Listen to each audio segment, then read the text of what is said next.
Hi everybody, thank you for joining me as I conclude my examination of Lee Strobel's The Case for Christ, examining it from the atheist perspective. Today, in this video, we are going to examine the conclusion of the book, and also I will make my own conclusion of this series looking at the book. The conclusion is subtitled, The Verdict of History. What does the evidence establish, and what does it mean today? And instead of opening with an anecdote, as he did in the introduction and in most of the other chapters of the book, Strobel instead takes us to 1981 and the point of his own conversion.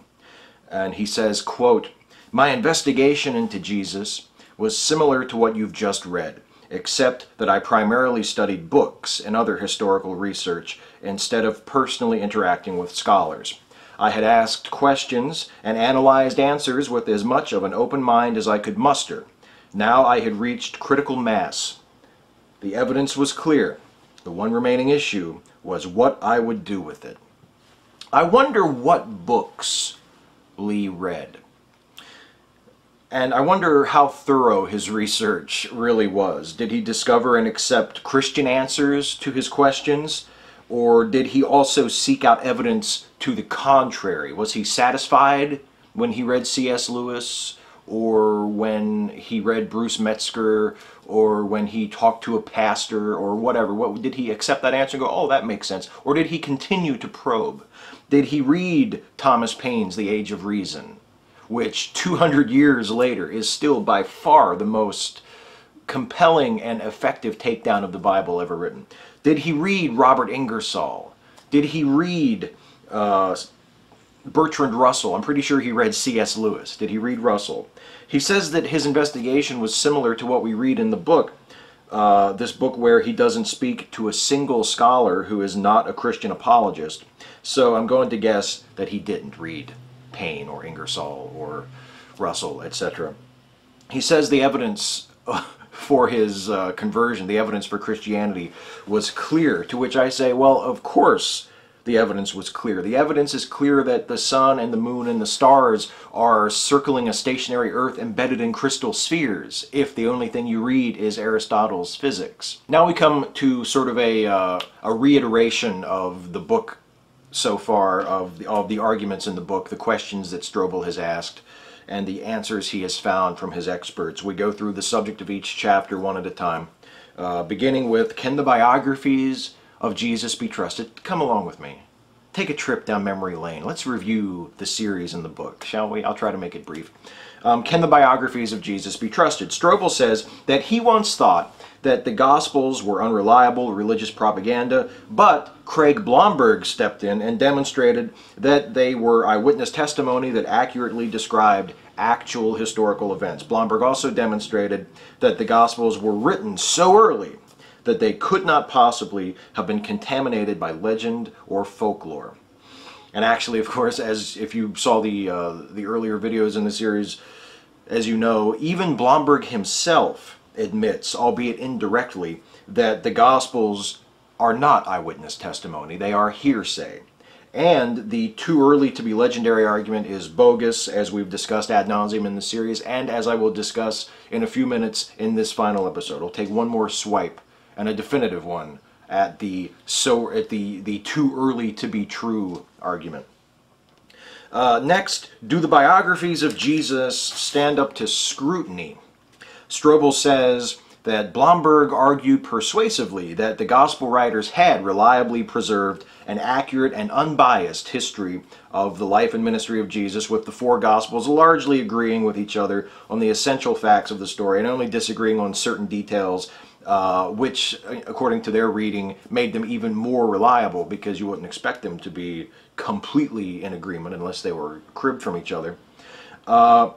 And that the fact that the church survived in Jerusalem in those early days, where Jesus had lived, is proof of the accuracy of the Gospels, since any exaggerations or falsehoods about Jesus would have been quickly exposed by people who knew better. Of course, the Gospels largely agree with each other because two of the three synoptic Gospels were cribbed from the other synoptic Gospel, Mark, and their accurate, unbiased record of the life of Jesus includes such credible details as a miraculous conception and virgin birth, which none of the authors could have witnessed, by the way, miracles, resurrections, divine voices speaking from the sky, and the occasional presence and participation in events of angels. Is there credible evidence for Jesus outside his biographies? Edwin Yamauchi said in that chapter that Jesus is better documented than any other ancient religious figure. But the non-biblical sources that they rely on for that documentation outside of the Gospels only confirm what people believed about Jesus, not anything that Jesus actually said or did. Those extra biblical sources like Tacitus, like Josephus, like Pliny, are all hearsay. They're all written by people who did not witness or probably even speak to people who witnessed the events that they're talking about. And again, they confirm nothing about what Jesus actually did or said, only what people believed about him. Does archaeology confirm or contradict Jesus' biographies? John McCrae in this chapter claimed that archaeology strengthens the credibility of the New Testament and that Luke was a reliable historian. But archaeology only confirms the New Testament, when it does confirm it, in incidental details. There's no archaeological evidence for Jesus at all. There's not a shred of archaeological evidence that Jesus ever lived at all, let alone for his miracles, his ministry, his resurrection, all of the claims about Jesus that compel skepticism. Next, is the Jesus of history the same as the Jesus of faith? This was the incredibly dishonest, infuriating chapter about the Jesus Seminar. Strobel reminds us of what Greg Boyd said about the Jesus Seminar, that they're just a minority of scholars on the radical fringe of New Testament scholarship, that they attract a lot of media coverage, but their ideas aren't really taken seriously by the broader scholarly community. What Strobel doesn't remind us of is that he allowed the arguments of the Jesus Seminar to be expressed and challenged by one of their most ardent critics without speaking to a single member of the seminar itself. He also doesn't remind us that he fails to even address skeptical arguments about Jesus from those outside the Jesus Seminar. The subject of the next chapter was Jesus really convinced that he was the Son of God? Ben Witherington III, oh, is Ben Witherington III going to come over? Demonstrated, says Strobel, that Jesus did actually believe that he was the unique Son of God and the Messiah. And how was Ben Witherington III able to do this? Quote, by going back to the earliest traditions, which are unquestionably safe from legendary development. Right. And of course, this is also how we know for a fact, unquestionably, that Yogi Pulavar had the power to levitate. Yogi Pulavar actually demonstrated in 1936 in front of 150 witnesses that he had the power to levitate. He floated in the air and levitated for 4 minutes before lowering himself back to the ground and being woken from his yogic trance. And of course, given that this event happened so recently, there's really no way that it could have been a trick or a hoax, that the people who saw this could have seen something other than what they thought they saw, or that the claims about this event could have been exaggerated or embellished a bit by people with an agenda, or people who wanted people to believe, or who wanted very much to believe themselves that this yogi could float. There just hasn't been enough time for any of those things to happen, right? Next, was Jesus crazy when he claimed to be the Son of God? And in this chapter, Gary Collins made the Miracle on 34th Street argument about Jesus, that he wasn't crazy when he claimed to be the Son of God, because he actually was the Son of God. If only there were some reason for people to believe that, then Gary Collins and Lee Strobel would be getting somewhere with that argument. Moving right along, the next chapter, did Jesus fulfill the attributes of God? D.A. Carson schooled Strobel on the intricacies of the incarnation, how Jesus possessed all the traits of God, the omniscience, the omnipresence, the omnipotence, eternality, what a great word, and immutability, but just chose to sort of lay them aside for a few years when he became human. And of course, Carson's source for all of this, naturally, the Bible. Would you like to see it? Right here. Here's the source. Next chapter was, did Jesus and Jesus alone match the identity of the Messiah? And Strobel, in summing up this chapter, reminds us of the imaginary long odds that someone like Jesus would need to meet in order to fulfill the Old Testament messianic prophecies without actually being the Messiah. Strobel, however, does not remind us that he spent most of that chapter telling us Louis Lapidus's lame-ass conversion story. Next, was Jesus' death a sham and his resurrection a hoax? This was the medical evidence chapter, in which they considered no medical evidence at all because there isn't any. Dr. Alexander Metherell made the stunning announcement that the crucifixion would have killed Jesus, and if somehow he had managed to survive being hung on the cross, he would have been well beat the fuck up. And of course, being that there is no medical evidence, Dr. Metherell reached this conclusion by examining this. This is the medical evidence. Next, the William Lane Craig chapter, which was so much goddamn fun I couldn't stand it. Was Jesus' body really absent from his tomb? Remember that chapter when William Lane Craig argued that the empty tomb was real? And do you also remember when he forgot to mention that no one's ever found it and that it wouldn't prove shit even if they had? I remember that. Next, was Jesus seen alive after his death on the cross, dealing with the claimed post-resurrection appearances. In this chapter, Gary Habermas claimed that belief in the resurrection and the appearances of Jesus dates back to the very beginning of the church, and that therefore it must be true because otherwise people who knew about it, blah, blah, blah, blah, blah. Okay. Next, are there any supporting facts that point to the resurrection? This was just the last chapter. J.P. Moreland made the die for a lie argument, which is just as precious to Lee Strobel as his own precious children, I'm sure, which I refuted at length in that previous video. And then he also threw in some other horse shit about the emergence of the church being so miraculous and changes in Jewish social traditions and the appearance of the rites of baptism and communion, blah, blah, blah, blah. Never mind that the only way we know, or should I say know, any of this is from this, the Bible itself, and also later church traditions. Now, that doesn't seem to bother Lee Strobel, but then again, he's a credulous buffoon. So that completes our review of the incredibly compelling evidence contained within the Case for Christ. Now, we move on to a section called Failing Muller's Challenge. Strobel, citing what he calls a study by A.N. Sherwin-White, claims that more than 2 generations of time was necessary for legend to develop and contaminate stories that were based on historical truth. We're getting down to the root of the too early to be legendary argument, which Strobel and William Lane Craig and everybody else in this book and throughout Christian apologetics relies upon. I said it was one of the twin arguments, one of the 2 clay feet on which Christian apologetics stands. It's this, and then it's that self-correcting bullshit, which is very closely related.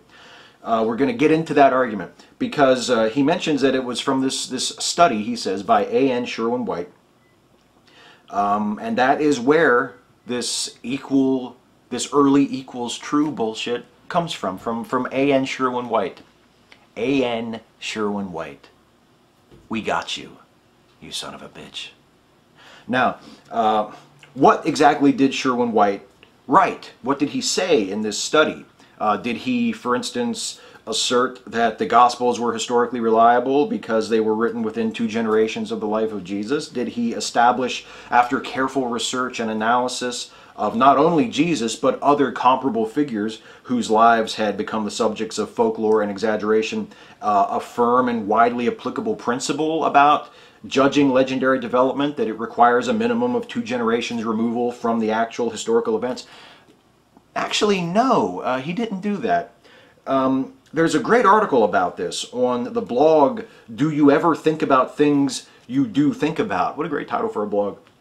The article is titled, The Apologist's Abuse of A.N. Sherwin-White.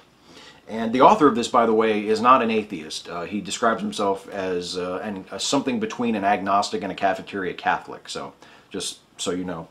And in this article, he not only clears up what Sherwin-White actually wrote on the subject, but he even directly addresses how the case for Christ deals with Sherwin-White's study. You'll see why I'm doing that in a second. It turns out that when Strobel and William Lane Craig and others mention Sherwin-White, or when they appeal to this early equals true argument, what they're doing is they're citing a book that Sherwin-White wrote titled Roman Law and Roman Society in the New Testament. Now, check this out. This is a quote from this article titled The Apologist's Abuse of A.N. Sherwin-White. Quote, "The part of Sherwin-White's essay that has attracted the most attention from Christian apologists is his comments on the length of time it takes for mythology to displace historical fact. However, contrary to Craig, Strobel, Geisler, and a host of others, he did not attempt to calculate a rate of legendary accumulation that is universally applicable, nor did he lay out a rule that enables a historian to identify a point before which an oral tradition can still be considered historical. Indeed, Sherwin-White acknowledged that various types of bias can be present both in the original source of the oral tradition and in the writer who finally records it. He merely asserted that historical content is not hopelessly lost to the critical historian even after a period of 2 generations. Contrary to Strobel's imagination, the comments in Roman Law and Roman Society in the New Testament do not constitute a study, and they do not reflect meticulous examination. No such study was required to support the rest of the book, which is why Sherwin-White described himself as considering the topic of historicity, quote, briefly and very generally. Most importantly, Strobel ignores the fact that it still takes critical historical methodology to identify that solid core. Sherwin-White did not admit the possibility of accepting the Gospels at face value." And again, that is from The Apologist's Abuse of A.N. Sherwin-White from the blog, Do You Ever Think About Things You Do Think About? So this foundational, central, essential argument to Christian apologetics, this argument against the Gospels being contaminated with folklore and legend, these stories about Jesus' resurrection and miracles being the result of folklore and invention and exaggeration. The foundation of that argument, which is the foundation of every other argument made by every apologist in this book, is based on a misinterpretation, perhaps willful, perhaps more innocent, of an author who actually took care to state that he wasn't intending to establish such a principle or to evaluate the historicity of the Gospels. The argument isn't just bullshit. It's bullshit on top of bullshit. But wait, because Lee Strobel is not done yet. Quote, "In light of the convincing facts I had learned during my investigation, in the face of this overwhelming avalanche of evidence in the case for Christ, the great irony was this. It would require much more faith for me to maintain my atheism than to trust in Jesus of Nazareth." Cranium on empty, you called it. That was his next argument. I don't have enough faith to be an atheist. Are there any more bullshit Christian cliches that we have not covered in this book? I can't think of any off the top of my head, but you guys let me know if there's any bullshit Christian cliche that Strobel missed throughout this book.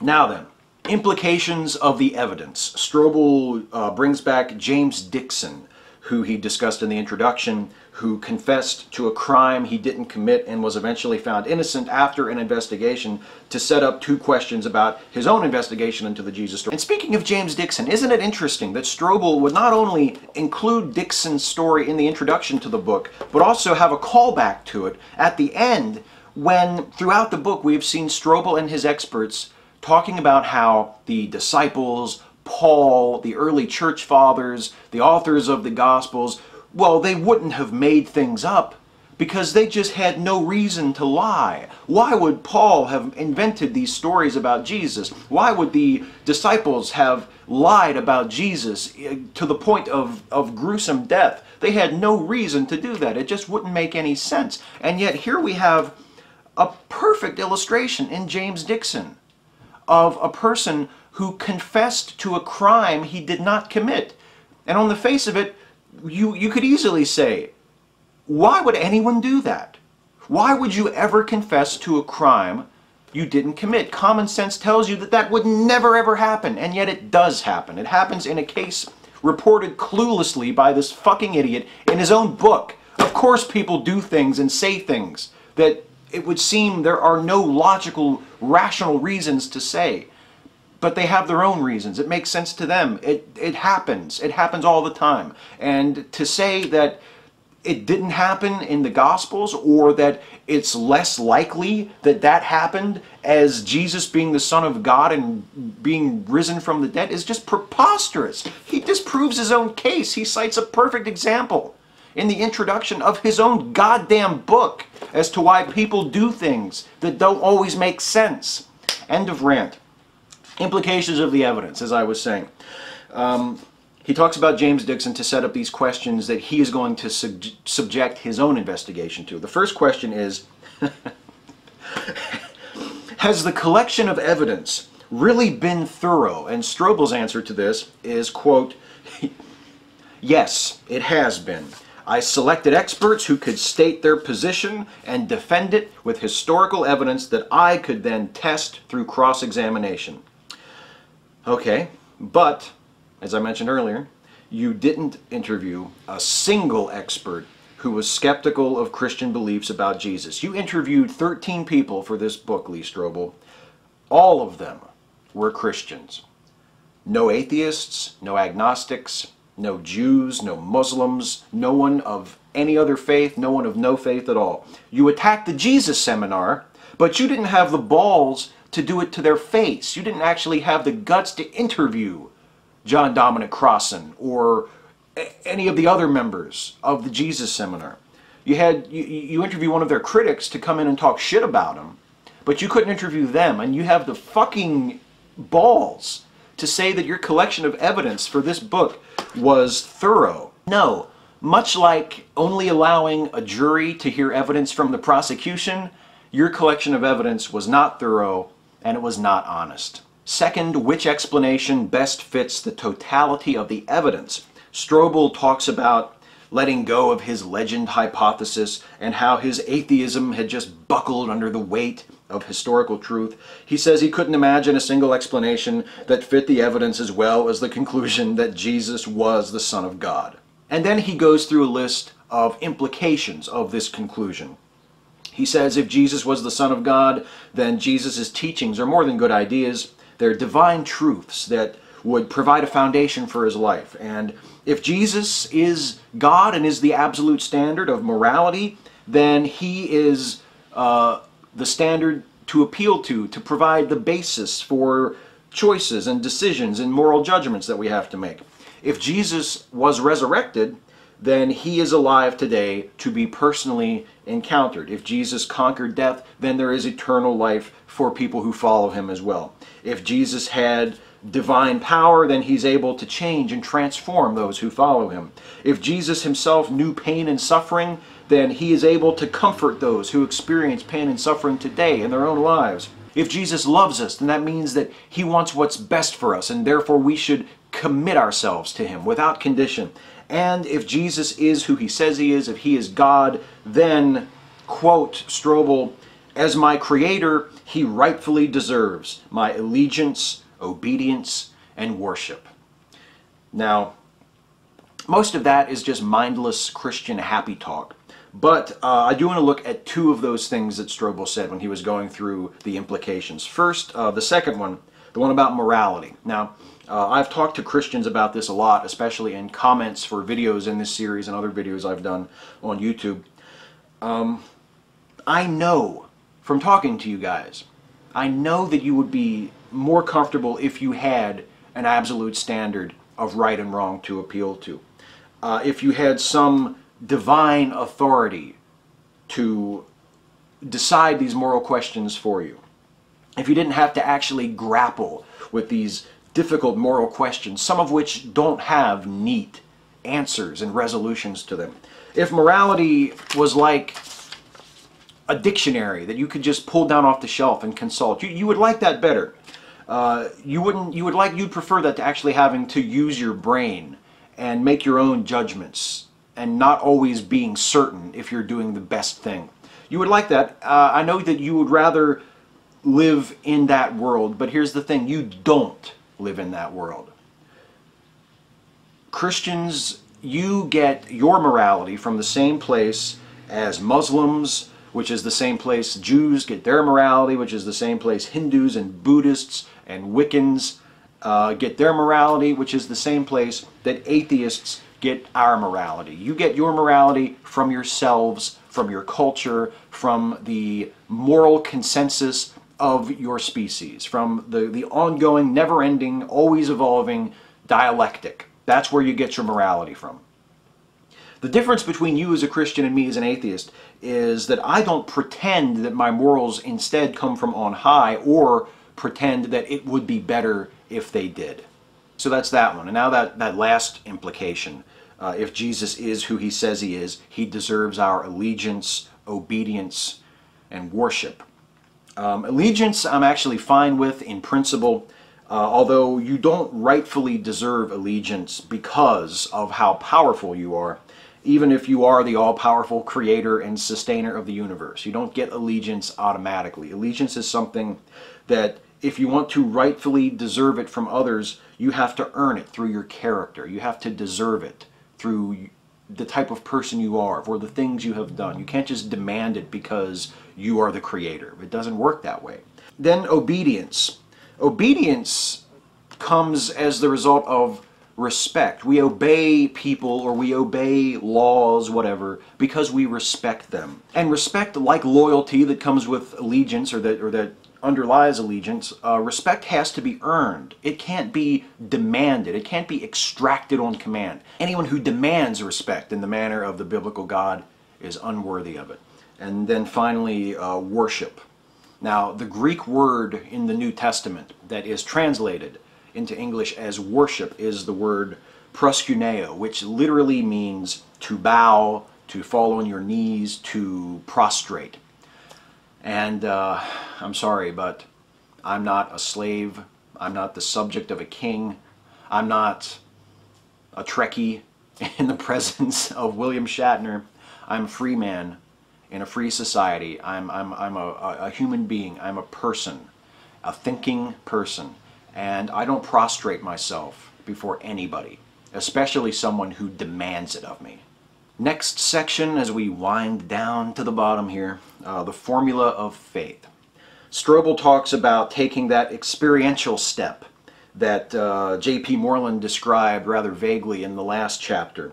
And in order to take this step, Strobel turns to the Bible, where else? To John 1:12, which says, quote, "Yet to all who received him, to those who believed in his name, he gave the right to become children of God." Strobel then describes how he can use this verse to create the mathematical formula for starting a relationship with Jesus. And the formula, I'm sure some of you have heard this, is believe plus receive equals become. It's so simple. You just take the verbs out of the Bible verse. First, you have to believe that your sins, and Strobel claims that his sins were numerous, have separated you from God, and that Jesus, and only Jesus, can bridge that separation and reunite you with God. Then you have to receive the forgiveness and eternal life offered through Jesus by saying a prayer, admitting what a piece of shit you are, and telling Jesus you're very sorry, and asking him, if it's not too much trouble, to please not send you to hell to burn forever when you die. And then after you've done that, after you've prostrated yourself, you become the sort of person to whom weak, dishonest garbage like this would be convincing. And now I got a little lump in my throat. We come to the last section of the book. It's called Reaching Your Own Verdict. And Strobel now turns his attention to you, or to me, or to the reader. He directly addresses the reader of the book. And he even addresses skeptics for the first time, I think, although he claims he's been talking to skeptics and the undecided the whole time. Really, he hasn't been. He's been preaching to the choir. But he talks to skeptics directly in this conclusion of the conclusion. And he demonstrates, in doing so, why he likes to preach to the choir. Here's what he has to say to skeptics, to people who have read this book and still aren't convinced. Quote, "Perhaps I didn't address the objection that's foremost in your mind. However, I trust that the amount of information reported in these pages will at least have convinced you that it's reasonable, in fact, imperative, to continue your investigation. Use the suggested resources in this book to delve deeper. Study the Bible yourself. One suggestion, The Journey, a special edition of the Bible that's designed for people who don't yet believe it's the Word of God. Resolve that you'll reach a verdict when you've gathered a sufficient amount of information. You may even want to whisper a prayer to the God who you're not sure exists, asking Him to guide you to the truth about Him. And through it all, you'll have my sincere encouragement as you continue in your spiritual quest." No adult person should allow themselves to be spoken to in this way, as though they are a wayward child being corrected by a patient parent. But it is nice to know that I've got Lee Strobel's encouragement now that I've taken his advice in my spiritual journey. God, how I hate that phrase, has led me to atheism. I'm glad that I have your support, Lee. I appreciate it, buddy. And then Strobel finishes up the book. The final words are a quote, a big old block quote from C.S. Lewis. And it's Lewis from Mere Christianity, quote, "I am trying here to prevent anyone saying the really foolish thing that people often say about him. I'm ready to accept Jesus as a great moral teacher, but I don't accept his claim to be God. That is the one thing we must not say. A man who was merely a man and said the sort of things Jesus said would not be a great moral teacher. He would either be a lunatic or else he would be the devil of hell. You must make your choice. Either this man was and is the Son of God, or else a madman, or something worse. You can shut him up for a fool, you can spit at him and kill him as a demon, or you can fall at his feet and call him Lord and God. But let us not come with any patronizing nonsense about his being a great human teacher. He has not left that open to us.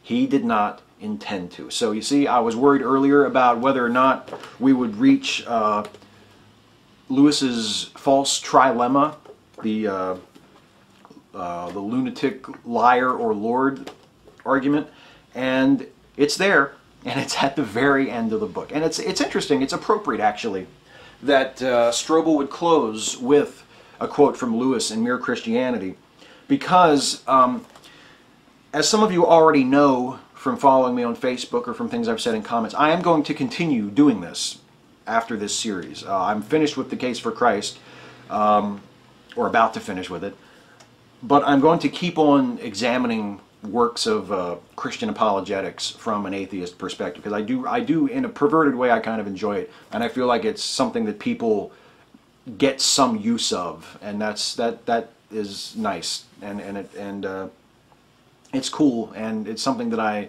want to continue doing, and so I'm going to keep doing it. And now that I'm about to conclude the Case for Christ, I'll be turning my attention to C.S. Lewis's Mere Christianity. I got a copy of it for cheap, don't worry, I didn't pay very much for it. It's used, and I'm going to do a series examining this book in much the same way as I've been doing in this series with the Case for Christ. And it'll pick up right where this one leaves off in terms of schedule. These videos will upload the same day as the videos of this series. And so look forward to that if this is your kind of thing. If you've enjoyed this series and you want to continue to follow along with me for something like this, I'm going to be doing Mere Christianity next.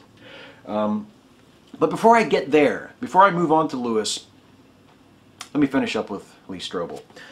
Were I to take the most charitable position possible after reading this book, were I to accept Strobel's claims that he used to be an atheist and that his honest intention was to present the facts about Jesus to other atheists and skeptics so that they might judge for themselves. Were I to accept all of that at face value and ignore the evident bias and attempts at manipulation, the absolute best I could say for the case for Christ is that it's a chronicle of its author's staggering credulity. If this was the evidence and these were the arguments that transformed Lee Strobel from an atheist into a born-again evangelical Christian, I'm afraid that it doesn't say much for him. Now, this past week leading up to shooting this final video for the series, I've been having an exchange in the comment section of another video with a Christian, and the details of our exchange aren't really that important. Just very generally, we're arguing over whether or not the growth of the church pre-Constantine was really as miraculous as Strobel says, and really as much of an evidence for the truth of the claims of Christianity as Christians say it is. And how could it have spread if it was based on false claims, etc., etc. We've gone over all this. We're having a discussion about this, and my Christian adversary in the discussion, and I call him an adversary respectfully, with all respect, wound up making the same arguments that Strobel makes, whether he realized it or not, that the church's growth under such unlikely circumstances was remarkable, that the disciples would have had no reason to lie about what they had seen and done. And I offered my own counter-arguments, as did others from the non-Christian side. And finally, my Christian adversary said that we, the atheists, or the non-Christians I should say, that we had already made up our minds and that we were just dismissing inconvenient facts to hold on to our comfortable positions. To which I responded that if I were the type of person to just make up my mind once and then shut out all the subsequent evidence, I would still be a Christian.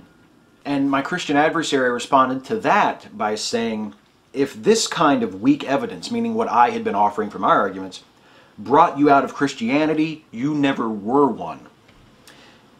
And I know that that's a bad argument. Someone else pointed out that that's a no true Scotsman fallacy.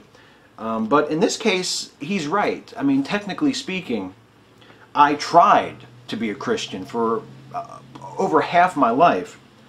I called myself a Christian. I struggled to believe in the tenets of Christianity. I wanted to, at one point, very badly, to be a Christian, to believe what the Bible was telling me. I struggled to believe, but I never actually believed. And I don't mean to take myself as a type for all atheists. There are many atheists who did sincerely believe and now have rejected that belief. I'm not trying to feed the Christian stereotype that you just never believed. You couldn't possibly have been a believer, you know. I'm just saying personally, I was never convinced in my heart of hearts, and I tried. I really, really tried.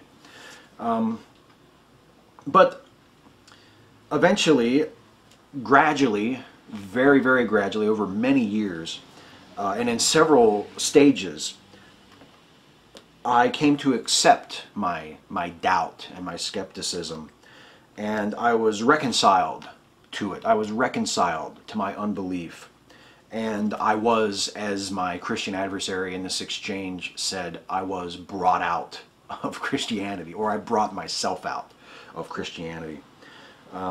But I didn't reject Christianity initially because I had read The Age of Reason. I didn't actually read that until many years later, when I had already decided I wasn't a Christian. And it wasn't Christopher Hitchens or Richard Dawkins. It wasn't Charles Darwin. All of the things, Carl Sagan, all of the writing and the arguments in the books that I treasure today, I discovered those after I had already decided I wasn't a Christian anymore. It wasn't the arguments against the claims of Christianity that started me on my path to atheism. It was the arguments for those claims, because they never convinced me. They never gave me any reason to believe. And since I started down that path that has now led me to atheism and away from Christianity, and since I've encountered those arguments and those writers that I mentioned before, I've found those arguments and that evidence anything but weak. But that wasn't the kind of evidence that initially compelled me to reject my religion, the religion of my parents and my grandparents. It wasn't that kind of evidence. It was this kind of weak evidence that started me on the spiritual journey. And God, how I hate that idiotic phrase. But it was this kind of evidence that brought me out of Christianity. Well, that's it. We're done. I will see you all, hopefully, if you're still interested and this is something that you dig. And I know a lot of you have been with me all through from the very beginning, and a lot of you have discovered it relatively late. And for those of you who are watching this years after I've taped these, thank you so much for watching. Thank you for taking an interest in this. Please, please, no matter when you're watching this, no matter when you've watched any of the videos in this series, leave a comment, send me a message, state your opinion, challenge me, continue to take part, because I'm going to keep paying attention to these.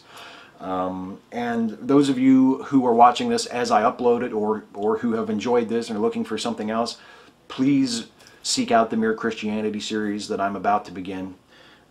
Thanks to all of you who have watched this, and thanks especially, again, as I said in the introductory video to this series, thanks to the still very, very much missed Faith Fights Fact, who gave me the idea, who initially inspired me to do this. Becca, I hope I did okay.